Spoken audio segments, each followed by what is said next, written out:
Amerika Birleşik Devletleri Başkanı'nın Çin'i ziyareti o kadar önemli ki dikkat edin yani. Hemen Trump'tan sonra geliyor. Bir üçgen vardı: Çin, Rusya, Amerika Birleşik Devletleri, ama son ziyaretlerle birlikte Çin'in kendini biraz daha iki ülkenin daha merkezindeymiş gibi bir oturttuğu bir senaryoda konuşuluyor. Şöyle düşünmemek lazım. Efendim Çin vallahi Amerika'ya diş çöktürür. Çöktüremez. Yerde kriz oldukça Rusya elini ovuşturuyor. Daha önceden de söylemiştik. Hindistan'a çok dikkat etmek lazımdır. Öngörü yapacak olursak. Bu biraz daha devam edecek bu kriz. GZT Haber Merkezi'nden herkese merhabalar. Topkapı Üniversitesi öğretim üyesi Amiral Cihat Yaycı ile haritanın başında birlikteyiz. Amiralim hoş geldiniz. Hoş bulduk. Yine aslında analizlerle tespit ettiğimiz bir konu. Videolarımızı izleyen her 10 kişiden 6'sının kanalımıza abone olmadığı yönünde tespitimizi yaptık. Siz ne dersiniz bunlara? Valla ben abone olmalarını çok istiyorum çünkü bu erişimi arttırıyor ve yayılmasını arttırıyor. Bizim bu anlattıklarımız da zaten gerçekten objektif, akademik analizler. Onların daha fazla kişiye ulaşmasını istiyoruz. Lütfen abone olsunlar. Teşekkür ederiz. Amiralim aslında uzun zamandır önümüzde açık olmayan bir harita açık şu an. Bu yayında biraz daha Çin tarafına, Asya tarafına geleceğiz. Çünkü Trump'ın bir ziyareti oldu. Trump'ın Çin ziyaretinin haritadaki yansıması nedir? Neden olmuştur bu ziyaret? Sonrasında da Putin'in ziyaretini de açıyor oluruz ikinci bölümde. Şimdi şöyle gösterelim aslında. ABD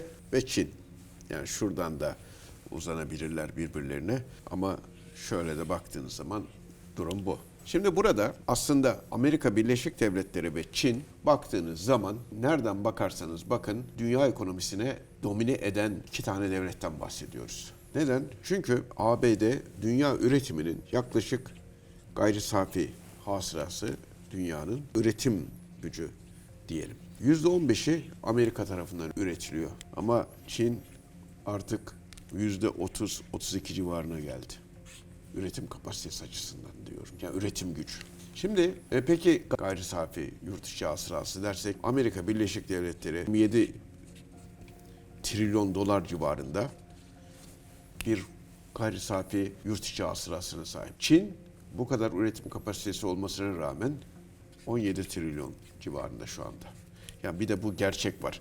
Arada 10 trilyon dolar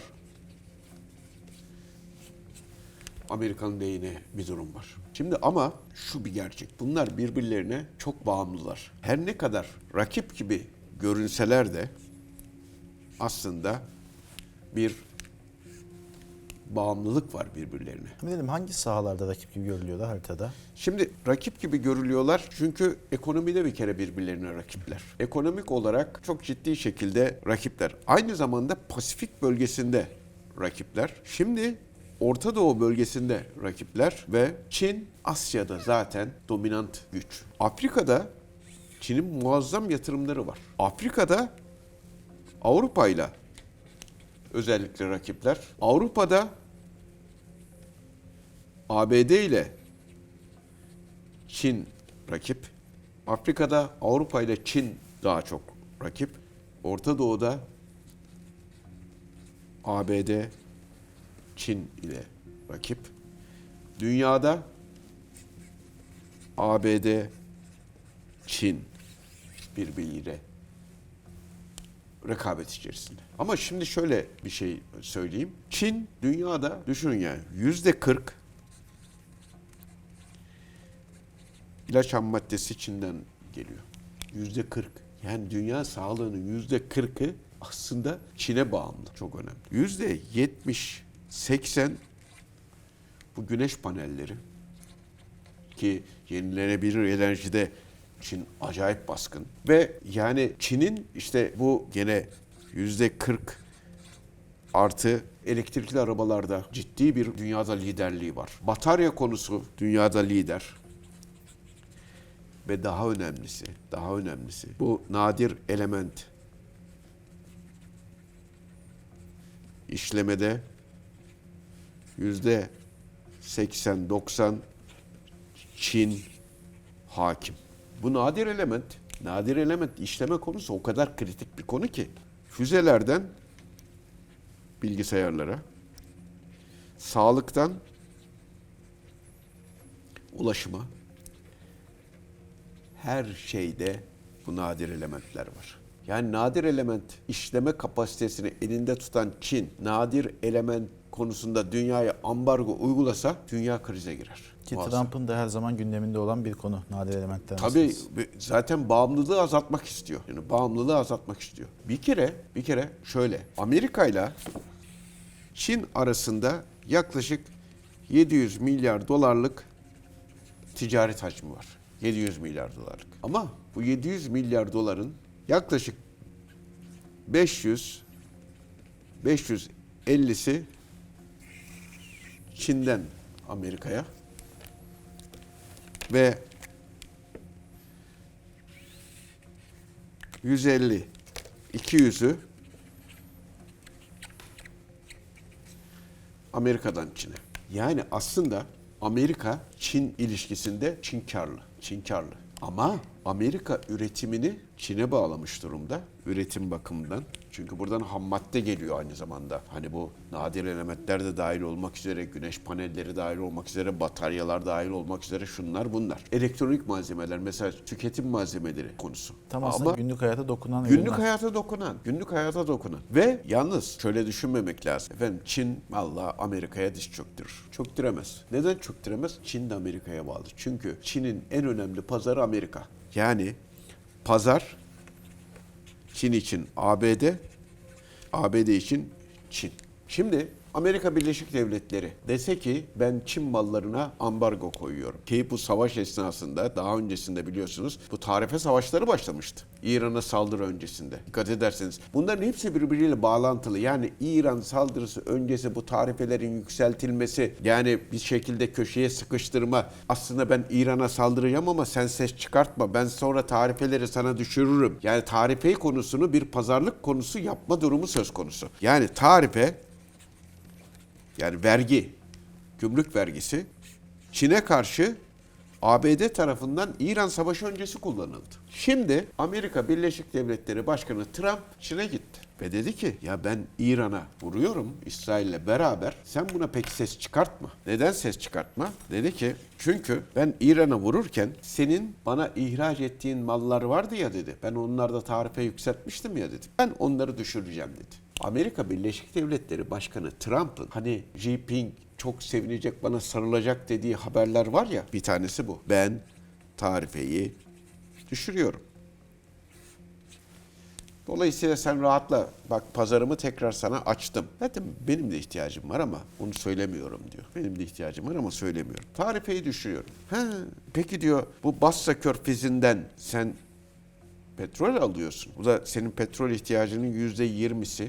İran'dan alıyordum bunu da. O zaman ben bu %20'lik senin açığın var ya, bu açığını ben hiç rahatsız olma, tedirgin olma. Ama yeter ki bu bölgede ben dizayn ediyorum. Orta Doğu'yu dizayn ediyorum. İran burada sadece basamaklardan bir tanesi. Sen sessiz ol, sen işine bak, ekonomin yürüsün. Birbirimizle gene aynı şekilde zaten kopamayız birbirimizden. Birbirimize zarar verme kapasitemiz var. Bu %20'yi de hiç tedirgin olma. Ben sana Alaska ve diğer yerlerden vereceğim. Fiyat aynı fiyat ama dolar olarak öde. Bak benim dolar imparatorluğuma dokunma. Ki İran'ın ilk günden beri tezi Yuan'a dönme Tabii şeklindeydi. Yuan, ruble, rupi bunlardı. Buna dokunma. Hindistan'da da ben bu işi ABD Hindistan'la sen de rahat et, ben sana da ihtiyacın olanı vereceğim diyor. Şimdi Çin'in elinde çok önemli bir silah vardır Çin'in elinde. Çin Amerika'ya mal satıyor ya, Amerika'ya mal sattıktan sonra parayı da oraya veriyor ve devlet tahvili alıyor. Yani Amerika'yı borçlandırıyor. Çin'in elinde yaklaşık şu anda 1 trilyon dolarlık Amerikan devlet tahvili var. Yani dese ki ben 1 trilyon doları istiyorum dese, Amerika Birleşik Devletleri çok ciddi sıkıntıya girer gerçekten. Sadece bunu yapan şey değil, biliyor musun? Çin değil. Japonya da aynı şekilde. Japonya'nın elinde de 1 trilyon dolar var. Bu nasıl bir güç ülkeler için?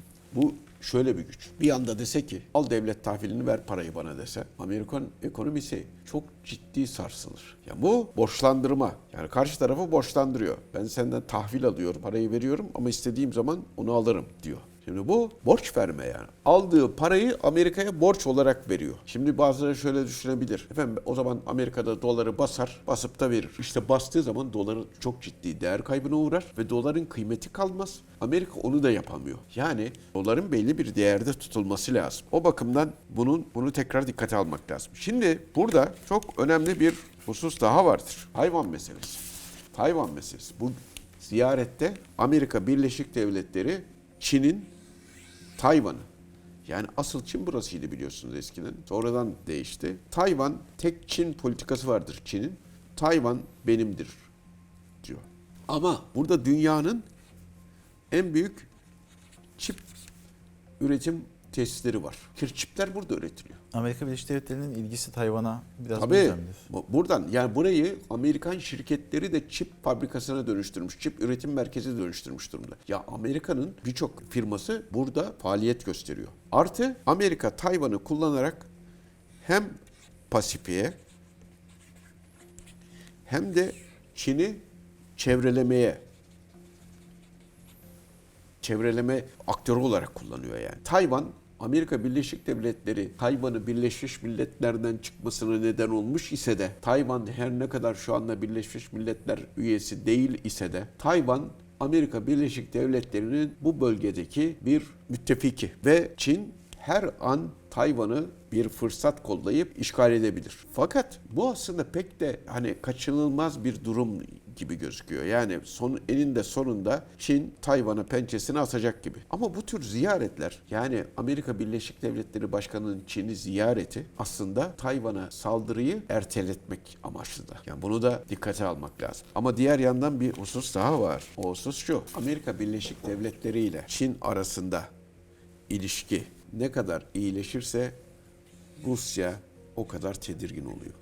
Tam aslında Rusya konusunda açabiliriz. Çünkü Trump'tan birkaç gün sonra da Putin'in bir ziyareti oldu. Evet. Çok da yorumlandı. İki liderin karşılama şekilleri Çin tarafından, ülkede biraz konumlanması. Bir de aslında bugüne kadar hakim olan bölgede bir üçgen vardı. Çin, Rusya, Amerika Birleşik Devletleri, ama son ziyaretlerle birlikte Çin'in kendini biraz daha iki ülkenin daha merkezindeymiş gibi bir oturttuğu bir senaryoda konuşuluyor. Siz o bloklaşmayı nasıl değerlendirirsiniz? Şimdi şöyle, Rusya'nın Ukrayna'ya saldırısı esnasında ve İran'a Amerika Birleşik Devletleri ve İsrail'in saldırısı esnasında Rusya bu işten çok kar etti. Nasıl kar etti? Çin pazarına yöneldi.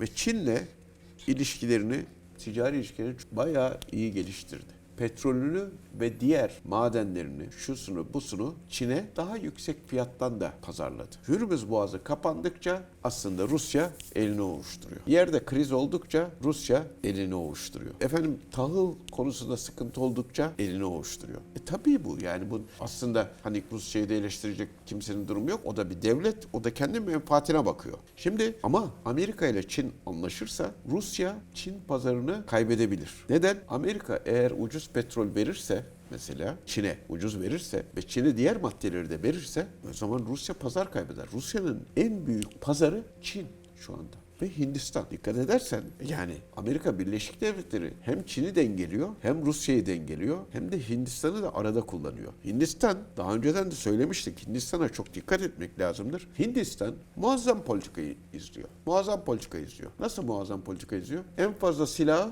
Rusya'dan alıyor. Çin'e karşı Çin'le bir rekabeti var. Aynı zamanda Amerika'nın da en yakın bölgedeki müttefiki. Düşünebiliyor musunuz? Hindistan hem Rusya ile çok iyi, hem Amerika ile çok iyi. Hem Rusya'nın pazarı, hem Amerika'nın pazarı ve Amerika'nın üretim alanı. Bazı ülkeler için aslında ortak düşmandan ziyade ortak dost gibi. Ortak dost gibi. Pakistan da mesela, dikkat edin. Pakistan da Çin'in en yakın müttefiki ama Amerika'da müttefiki, İngiltere'de müttefiki. Şimdi bu bölge, bu Pasifik bölgesi, bu Asya'nın bu kısmı çok kritik, çünkü Orta Doğu'yla, Avrupa'yla bağlantı yeri burası ve birçok üretim merkezi de buraya taşınmış vaziyette. Amirim, Orta Doğu'ya demişken güncel İran Savaşı'nda aslında bu ülkeler uzaktan belki bir aktör, ama nasıl etkisi olur bu ziyaretler sonrasında İran'daki savaşa? Putin'in hemen akabinde Trump'tan sonra gelmesi hakikaten Çin'le olan ilişkilerinin devamını sağlamak maksadıyla. O kadar önemli ki dikkat edin yani. Hemen Trump'tan sonra geliyor. Rusya için Çin son derece önemli. İlişkilerini devam ettirmek istiyor. Ama Rusya ile Çin müttefiktir demek çok hakikaten biraz abartılı olur. Öyle değillerdir. Dikkat edin. Rusya'nın içerisinde mesela Çin fabrikaları yoktur. Çok dikkatlidir Rusya. Çin iş gücünü pek kabul etmez içeriye. Çin firmalarını pek kabul etmez içeriye. Çünkü bir anda kaybedeceğini düşünür. Şimdi Rusya ve Çin'in İran'ı karşı bir yakınlıkları olduğu imajı vardır. Ama gördüğümüz kadarıyla Rusya'da, Çin'de İran'ı yalnız bırakmışlardır. Hele hele bundan 3 hafta önce, Trump'ın ziyaretinden 3 hafta önce kadar, 3 hafta 4 hafta diyelim, Çin'in bütün diplomatlarını ve vatandaşlarını geri çekmesini istemesi bambaşka bir olaydır. Yani burada bir hazırlık var ve gördüğümüz kadarıyla Amerika Birleşik Devletleri İran'la bu gerilimi devam ettirecek. Çünkü Körfez'de varlığını iyice pekiştirmek istiyor. Kenger Körfezi'nde, Arap Yarımadası'nda. Yani ben buradayım, burada kalmalıyım demek için. İran'da işte böyle jeopolitik gerilim, uzun süreli bir jeopolitik gerilime alışmış vaziyette devam ettirecek bunu. Ve Hürmüz Boğazı aslında kapanıp açılması, şu bu falan dünyadaki arz talep dengesini, ekonomik dengeyi, rekabeti birbiriyle dengelemek için aslında kullanılacak. Şimdi düşünün. Amerika Birleşik Devletleri Başkanı Çin'e gitti. Çin'e ne söyledi? Ben İran'la devam edeceğim dedi muhtemelen. Öyle gözüküyor. Ama dedi ki sen petrol sıkıntısına falan girme, ben sana vereceğim dedi. Şimdi dolayısıyla Çin'i neyle bağladı? Hürmüz Boğazı'nın kapanmasıyla bağladı. Eğer Hürmüz Boğazı açılırsa Amerika Birleşik Devletleri'nin elinde ki bu koz elden gider mi? Gider. Dolayısıyla şunu beklemek lazımdır. Öngörü yapacak olursak bu biraz daha devam edecek bu kriz. Bu kriz biraz daha devam edecek. Rusya'ya da korku saldı. Çin pazarını Amerika Birleşik Devletleri elinden alıyor. O zaman Amerika Birleşik Devletleri şu anda ne yapıyor? Hem Rusya'yı dize getiriyor birazcık. Bak bir ölçümüz var diyor. Hem de Çin'i. Çin üzerinden Rusya'yı dengeliyor. Çin üzerinden bölgeyi dengeliyor. Çin de kendisinin ne kadar dünya ekonomisi için önemli olduğunu dünyaya göstermiş oluyor. Yani sen dünyanın neresinde bir şey yaparsan yap, benim bir menfaatim varsa benimle anlaşmak durumundasın diyor. Teşekkürler Amirim. Ben değerli teşekkür katkılarınız ederim. için. Yayını bu noktaya kadar izleyenler için GZT YouTube kanalına abone olmaları yönünde çağrımızı yapmış olalım.